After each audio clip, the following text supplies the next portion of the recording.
sports. I want to hear about that. But what is it?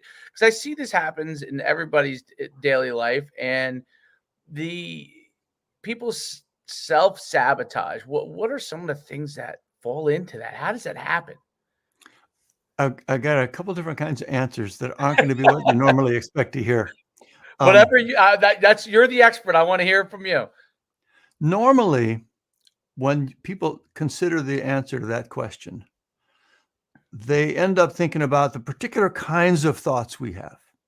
What is the thought that I'm hearing that's making me self-sabotage? And there'll be things like, you're not worthy, you can't do it. Maybe if you do try and make yourself better, you're going to lose your circle of friends. Maybe there's some deeper sort of historical trauma. We look for those kind of things. And I'm not saying those kind of things aren't having an effect. But where my work goes is more of a mechanical approach to that. So here's what I mean by that. It's not necessarily what the thought is that comes up and says, don't do it. You don't need to do it. It's the fact that the thought is there. I'm not standing up very well. Let me try it one more time. If you and I are both in the same situation and something's making me self-sabotage, I'm hearing a thought that's causing me to self-sabotage. It's a different thought than you're hearing.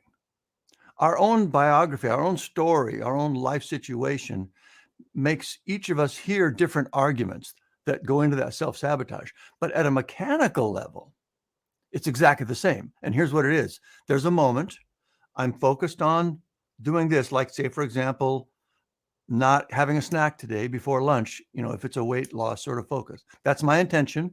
I'm going to resist snacks today. And then all of a sudden there's a moment where something comes up. It's a thought. Oh, it's fine. And again, mine will be different than yours, but the mechanics of that thought coming up are the same for both of us. And that's what I clicked into back in that Wizard of Oz moment. I realized it didn't matter what the argument was that was pulling me off track. It was the fact that something was initiating that argument. It's like there's a person standing there saying that to me. So rather than trying to get all wrapped up in debating with that argument, well, whatever you do, you would counter whatever idea was pulling you off track. Now, when I picture it as actually somebody there, I just say, cut it out. No, we're not going to do that. So the shorter version of the answer to your question, why do we self-sabotage? It's because in the tiny little moments that go by so fast, we hardly even see them. But in those moments, we are getting pulled off track, pulled away from our intention by some sort of argument or resistance or something that happens internally. We are being persuaded by that argument. And if we can break that response, that cycle, where we just unconsciously, we engage with the thought, we're like, oh, you're right. And all of a sudden we're eating the snack. If we can engage with it at that level, it gives us a remarkable amount of power to stop self-sabotaging.